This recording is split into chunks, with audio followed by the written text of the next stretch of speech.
Olá, boa noite. Tá começando mais um programa do Pelegrino RJ. Na nossa segunda temporada e também agora na nossa segunda edição do nosso programa. Gente, antes da gente começar, quero informar vocês que a gente fala direto da Perfil Produções e agora nós temos um canal direto onde você vai poder entrar em contato conosco e enviar suas reivindicações, suas reclamações, vídeos dos seus bairros, né, do seu bairro, tudo que está acontecendo também aí na tua cidade, né, falar sobre os seus políticos, questionamentos. Aproveitem esse canal, tá? Aproveitem essa oportunidade, porque o programa do Pelegrino agora está em todo o estado do Rio de Janeiro, principalmente na capital e na Baixada Fluminense.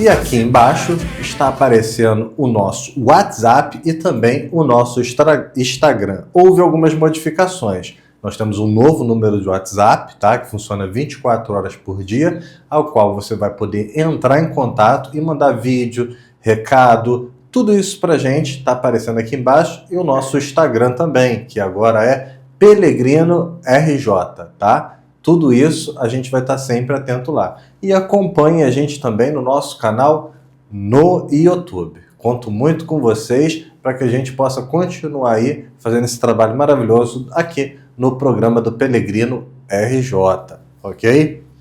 Vamos lá para ver o que está acontecendo no estado do Rio de Janeiro.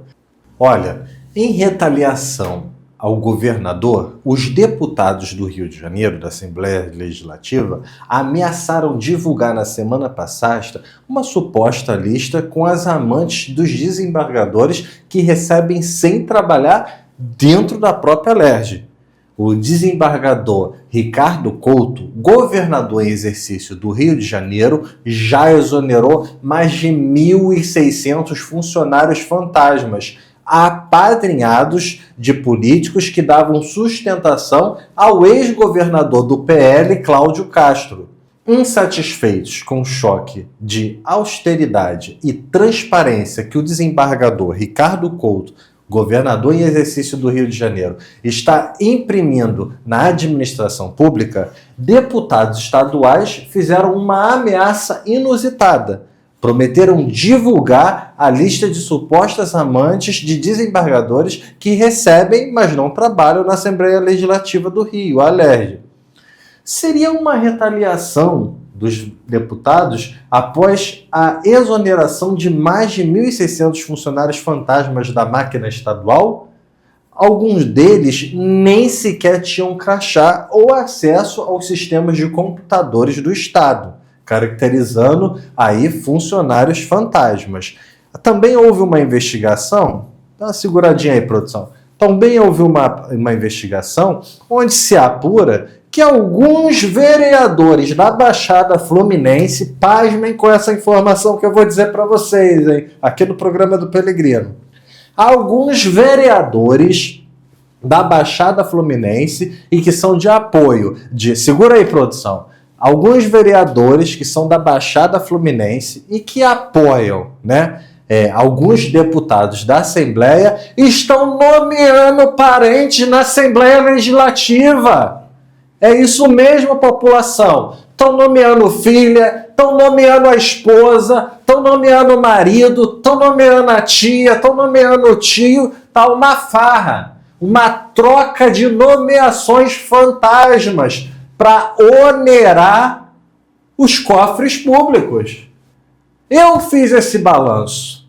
Lá na Assembleia Legislativa, existem alguns funcionários que são parentes de vereadores e estão nomeados lá na Assembleia Legislativa.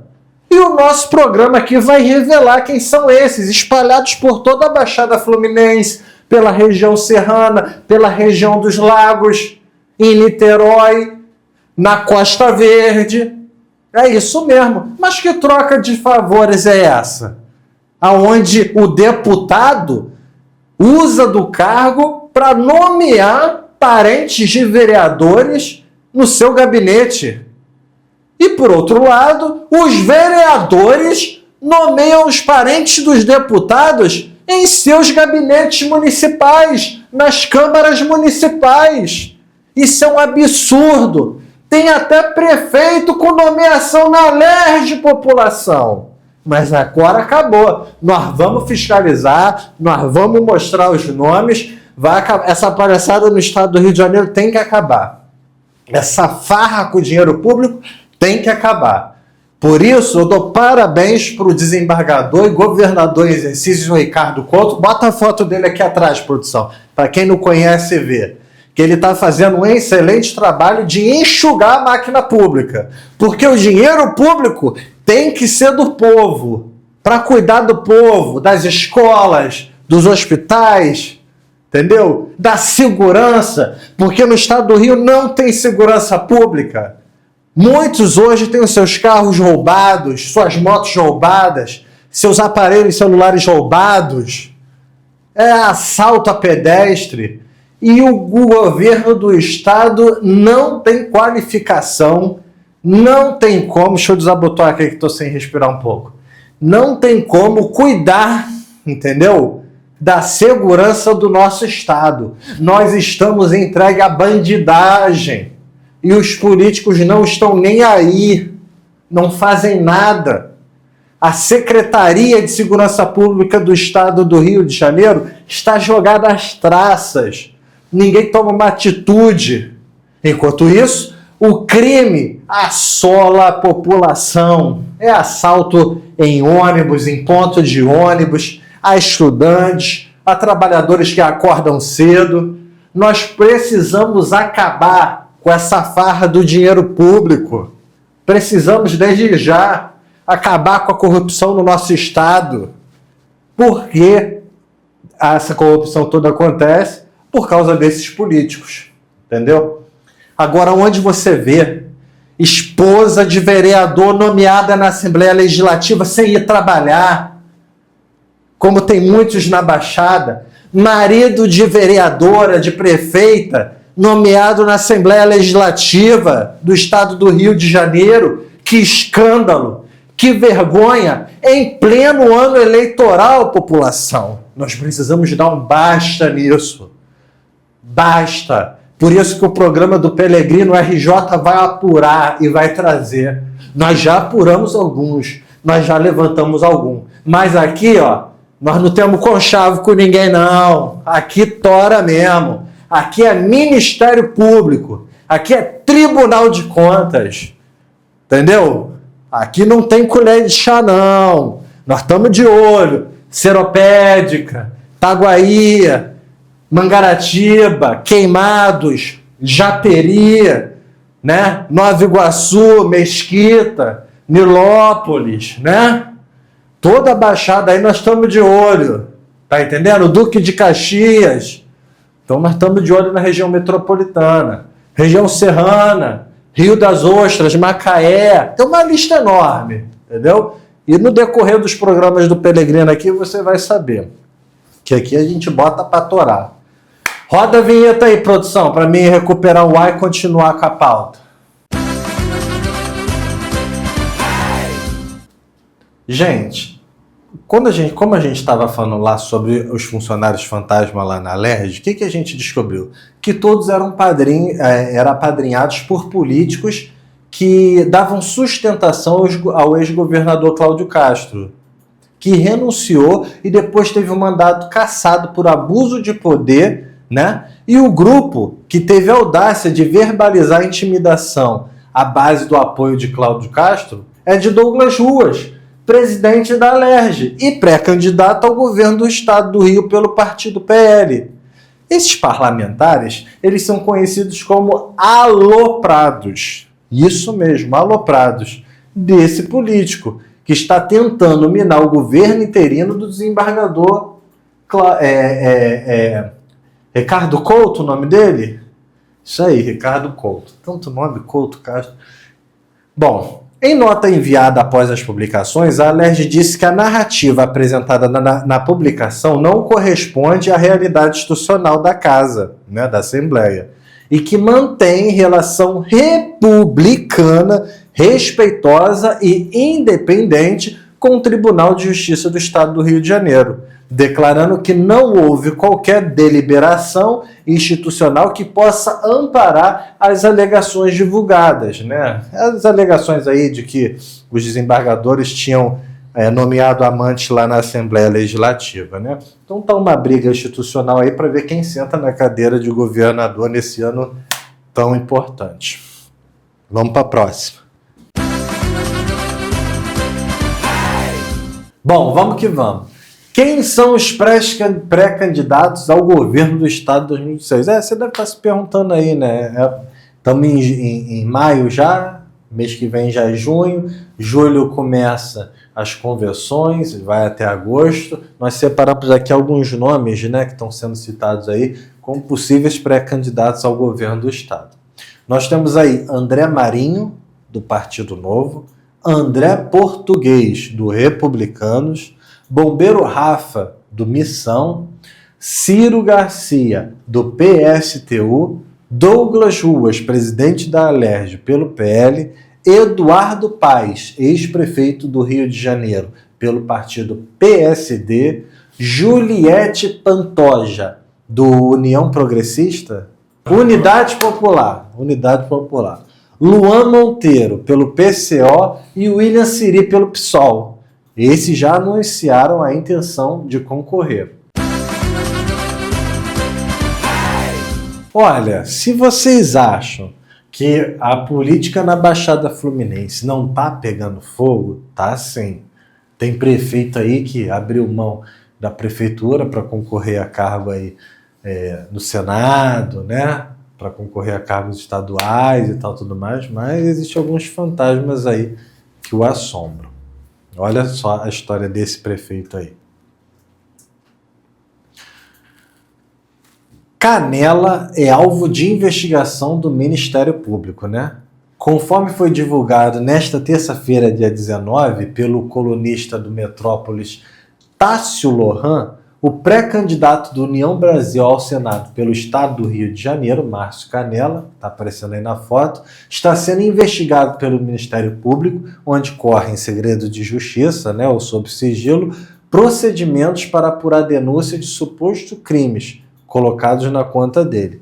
Segundo a informação vinculada, as investigações teriam iniciado em maio, a partir de uma notícia-crime que levou ao conhecimento do Ministério Público a existência de uma suposta rede de 97 postos de gasolina, que seriam controlados por laranja. Ainda segundo a nota do Metrópole, né? A notícia crime cita ainda a nomeação da ex-vereadora de Nova Iguaçu, Jane do Jura, esposa do miliciano Juraci Prudêncio, no antigo gabinete de Canela na Assembleia Legislativa. Gente, é um baque isso, hein? Canela sendo investigado, será que vai conseguir chegar ao Senado? Vamos ver o que vai acontecer. Vamos seguir com o programa. Olha, o PL, né, de Bolsonaro parece que começa a soltar a mão de Cláudio Castro, devido a vários escândalos, né? A operação realizada na sexta-feira passada, dia 15, pela Polícia Federal, na qual o ex-governador Cláudio Castro foi alvo de busca e apreensão, aumentou no Partido Liberal a má vontade contra a candidatura dele ao Senado. Já no julgamento de março, quando o Tribunal Superior Eleitoral, TSE, declarou a inelegibilidade dele, os donos do partido disseram que Castro só seria candidato se tivesse condições jurídicas para tal. Hoje, além da falta da condição jurídica, ele tem contra si o fato de ter passado e ser visto como uma figura tóxica, o que está levando aos caciques, né, a pensar em outro nome do Senado, né? Então, tá complicada a situação de Cláudio Castro aí para concorrer ao Senado. Porque, na verdade, o PL Fluminense vive dias tensos, né? Desde a prisão do deputado Rodrigo Bacelar em dezembro de 2025, seguida da apreensão de seus dispositivos eletrônicos, 3 celulares dele, né? onde foi encontrado lá uma lista com vários nomes de parlamentares indicados que estavam pedindo cargos no governo. E a coisa desandou muito com a furada em que se transformou a estratégia de Cláudio Castro, né? Que contava com o ovo antes de a galinha botá-lo. Então ele viu aí seu projeto de poder ir para o beleléu por causa das mensagens que foram encontradas no celular de Rodrigo Bacelar. A aposta era de que o queridinho, na hora, seria eleito para presidir a LERJ. E em seguida, por votação indireta, seria conduzido ao governo para um mandato tampão. Estamos falando de Rodrigo Bacelar. Para poder disputar as eleições de outubro, montado na máquina administrativa, né? O que a ótica dos seus tornaria Douglas um candidato imbatível. O fato é que hoje tudo é incerto e duvidoso no partido PL Fluminense e a tensão está longe do fim, né?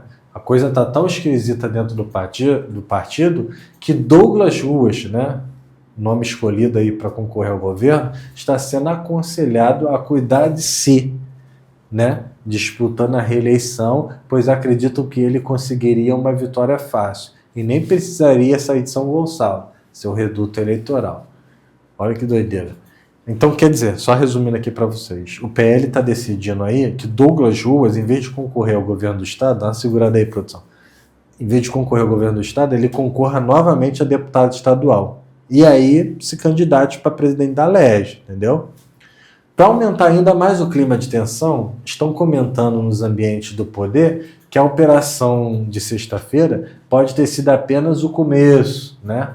Com as coisas podendo piorar bastante com a devassa que já vem sendo feita em órgãos como a Secretaria de Agricultura, a Saúde, o DETRO e o DETRAN.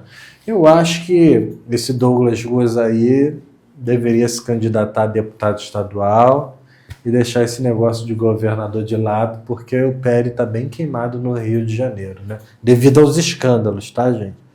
Cada um vota como quiser, mas devido aos escândalos. E nem tem convenção ainda, a gente não sabe se ele vai ser candidato.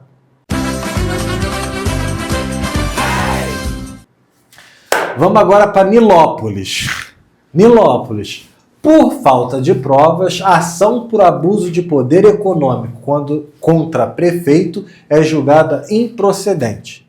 O juízo da 201ª Zona Eleitoral julgou improcedente, obrigado, produção, ajuizada pelo candidato derrotado em 2024 na corrida pela Prefeitura de Nilópolis, Rogério Ramos Ribeiro, que concorreu pelo MDB.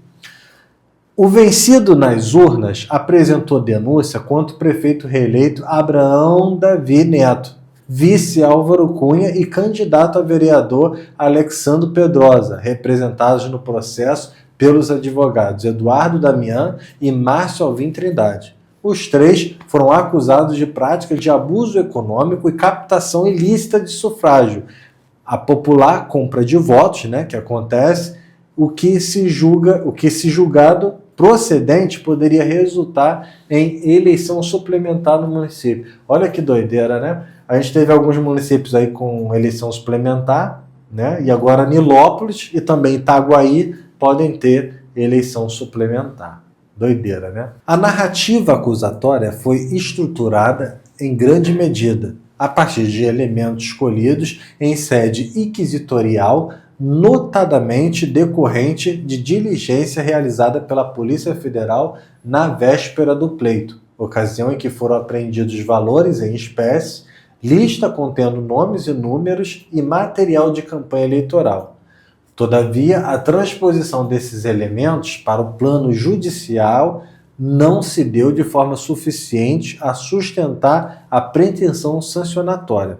Isso porque, embora a apreensão de numerário e documentos possa, em um primeiro momento, suscitar suspeita quanto à eventual prática de captação ilícita de sufrágio, ela não se produziu em contraditório judicial, prova apta a demonstrar a efetiva ocorrência de compra de votos, diz o trecho da decisão, né? Ou seja, mexeram ali, procuraram, mas ainda não encontraram um negócio mais claro que demonstra ali a compra de votos, né?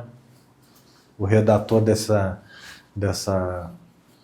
dessa matéria aí caprichou nas palavras difíceis. Entretanto, a conclusão não foi confirmada em juízo, então não houve a identificação concreta de eleitores supostamente cooptados, tampouco houve oitiva, né, de pessoas que tenham afirmado ter recebido vantagem em troca de voto. Ainda de acordo com a decisão judicial, o dinheiro apreendido, embora expressivo, não se revela por si só apto a caracterizar abuso de poder econômico, pois para a configuração do ilícito não basta a demonstração da existência do recurso financeiro, sendo imprescindível a comprovação de seu efetivo emprego com finalidade eleitoral ilícita, bem como de sua gravidade, potencialidade lesiva no caso julgado. Então isso aí não se estabeleceu, né, esse vínculo equívoco entre os valores apreendidos e a prática de compra de votos. Tampouco se demonstrou a destinação concreta desses recursos a eleitores determinados, né? E ainda a simples posse de numerário, desacompanhada de prova quanto ao seu uso ilícito, não autorizada por si só a conclusão pela ocorrência de abuso de poder econômico. Ou seja, pegou lá o dinheiro, a polícia achou, não sei o quê, mas não teve uma ligação ali que tenha sido usado para compra de votos. Doideira. Bom, vamos para Magé. Núbia pede desculpa ao sobrinho, né? E declara apoio a Garotinho. Se o ex-governador Antônio Garotinho vencer a queda de braço com o ex-prefeito de Miguel Pereira, André Português, e for escolhido candidato pelos republicanos, ele poderá contar com o apoio e tanto da cidade de Magé, um município da Baixada Fluminense com mais de 200 mil eleitores, e que a tia Núbia, ex-prefeita Núbia Gozolino, usou as redes sociais na semana passada para fazer uma verdadeira declaração de amor ao político que também já foi vereador. O prefeito de Campos, já foi vereador, prefeito de Campos, deputado estadual e federal e até candidato à presidência da República. Ela abre, né, o vídeo e fala pedindo desculpa ao sobrinho Renato Gozolino, né, que é o pré-candidato a deputado federal pelo Partido Progressista. E prossegue com elogios expressivos de gratidão, lembrando inclusive um caso que abalou a família dela, que foi o sequestro de uma sobrinha e que foi resolvido pela polícia com todos os envolvidos presos e sem pagamento de resgate. Núbia destaca Garotinho, né, que Garotinho conhece muito bem a Baixada Fluminense, ao contrário dos demais candidatos, e que se apresentam até com promessas para a região, né? Então, resumindo, Núbia Gozolino, ex-prefeita de Magé, dizendo que vai apoiar Antony Garotinho para governador, se ele for escolhido pelo partido, né? Agora vamos dar um pulo para Japeri. Justiça extingue a ação de improbidade movida pela Câmara de Vereadores contra a prefeita e secretários, cara. Tá uma bagunça isso, né? Aqui na Baixada Fluminense é prefeito caçando prefeito e vice para o presidente assumir. Confusão. A Câmara de Vereadores não possui personalidade jurídica, apenas personalidade judiciária somente, podendo demandar em juízo para defender os seus direitos institucionais. E por isso mesmo não tem legitimidade para propor ação de improbidade administrativa. O que assegura isso é uma súmula do Superior Tribunal de Justiça, mas, ao que parece, o presidente da Câmara Municipal de Japeri, Rogério Gomes de Castro, o Rogerinho da RR, que é do partido PSD, não sabe disso. Pelo menos é o que sugere o fato de a Casa, que está em confronto direto com o Poder Executivo desde o segundo semestre do ano passado, ter ajuizado uma ação civil de improbidade administrativa contra a prefeita Fernanda Otiveros, a procuradora Elizabeth Valentim e o secretário de Saúde Roberto Ponte. Processo extinto agora pela Justiça em decisão tomada no processo 0804-15664 de 2025, 819-0083. O juiz da segunda vara local, Leopoldo Heitor de Andrade de Mendes Júnior, julgou improcedente a ação. O magistrado acatou manifestação do Ministério Público que alegou ilegitimidade ativa da Câmara Municipal para propor ação, e na sentença o julgado se baseou exatamente na jurisprudência do Supremo Tribunal de Justiça. Desse modo, a Câmara Municipal não possui personalidade jurídica, mas sim personalidade judiciária. Isso significa que a capacidade para estar em juízo é limitada e excepcional, restrita exclusivamente à defesa de suas prerrogativas e interesses institucionais. Cabe ainda ressaltar que a Câmara Municipal não está incluída no rol de legitimados para a postura da qual a ação civil pública, previsto no artigo 5º da Lei 7.347 de 85. Diz um trecho da sentença completando, a Câmara Municipal, por ser um órgão integrante do município e desprovida de personalidade jurídica própria, não se confunde com o ente federativo e, portanto, não está contemplada no rol. No confronto com a Prefeitura, esse não é nem o primeiro atropelo da Câmara barrado pela Justiça. Em outubro do ano passado, uma liminar impediu que 2 servidores municipais fossem conduzidos coercivamente para depor diante de uma comissão de investigação na Câmara. Ao conceder a liminar, o juiz Leopoldo de Andrade Mendes Júnior acatou a tese de iminente constrangimento ilegal e tornou o comparecimento desses servidores facultativo. Os 2 servidores, que respondem por unidades da rede municipal de saúde, tinham sido convocados para depor como testemunhas sobre supostas irregularidades envolvendo a gestão feita por uma organização social, o que já teria sido descartado pelo Tribunal de Contas do Estado. Nesse caso, o magistrado acatou o recurso da Procuradoria-Geral do município e o parecer do Ministério Público, que se manifestou pela concessão de habeas corpus preventivo, a fim de que não haja condução coercitiva e seja assegurado o direito ao silêncio e à assistência por advogados. No caso da coercitiva, a representação feita pela Procuradoria deu uma verdadeira aula ao presidente da CPI, ao destacar que a comissão de condução coercitiva aos pacientes, aos convocados, caso não compareçam para depor perante a Comissão Parlamentar de Inquérito, configuraria um risco concreto e imediato à liberdade de ir e vir, e que justifica a análise da legalidade e da extinção dos poderes da CPI em confronto com as garantias fundamentais dos convocados, e que a Comissão de Investigação da Câmara goza de poderes meramente instrutórios, porém não tem competência para determinar atos jurisdicionais, como a condução coercitiva, por exemplo, que depende de uma determinação judicial. Já o julgador pontuou em sua decisão o direito de o convocado se manter em silêncio a respeito de fatos que possam incriminá-lo e absoluto, e não poder gerar nenhum tipo de sanção.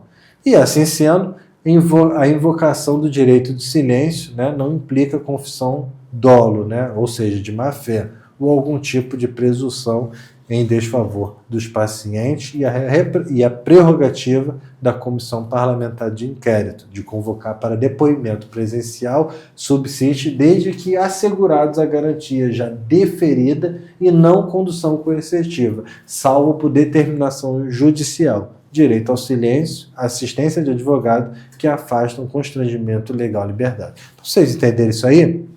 Esses servidores, eles podem ir na CPI, mas eles têm o direito de levar advogado, têm o direito também de ficarem calados e não responderem nenhuma pergunta aí, na CPI. Que situação, Vamos aguardar como é que vai ficar essa briga aí entre o Poder Legislativo e o Poder Executivo lá em Japeri, certo? Terminamos a pauta, produção? Gente, olha, o programa de hoje foi extenso, mas a gente trouxe muitas informações, tá? Você vai poder acessar todas essas informações no nosso canal no YouTube, tá bom? E não esqueçam, a sua participação aqui no programa do Pelegrino RJ é muito importante. Volto a dizer, tá aparecendo aqui embaixo o nosso WhatsApp para você entrar em contato conosco, enviar sua informação, enviar sua denúncia, seja de qualquer município. Semana que vem a gente vai voltar com uma bomba aí, né, sobre essas nomeações de vereadores na Assembleia Legislativa do Estado do Rio de Janeiro. Você vai ver que que nós apuramos, tem uma lista enorme de parentes de vereadores aqui da Baixada que estão nomeados lá na Assembleia Legislativa e alguns parentes de deputados estaduais que estão nomeados nas câmaras de vereadores aqui da Baixada, tá bom? Tem também o nosso Instagram, que você pode entrar em contato conosco pelo direct, né? É o novo Instagram que tá aparecendo aqui embaixo, esqueci o nome, Pelegrino alguma coisa, Pelegrino RJ, a produção vai colocar aqui para vocês, tá bom, gente? Esse foi mais um programa do Pelegrino, realizado pela Perfil Produções. Semana que vem a gente volta. Gostaria de agradecer aqui o diretor do nosso programa, a equipe técnica, todo mundo que preparou a redação aqui e todos que estão empenhados aí para que esse projeto avance. Tá bom? Muito obrigado a todos. Tenham uma excelente noite, excelente final de semana. Semana que vem a gente volta com mais um programa do Pelegrino. Forte abraço e até lá!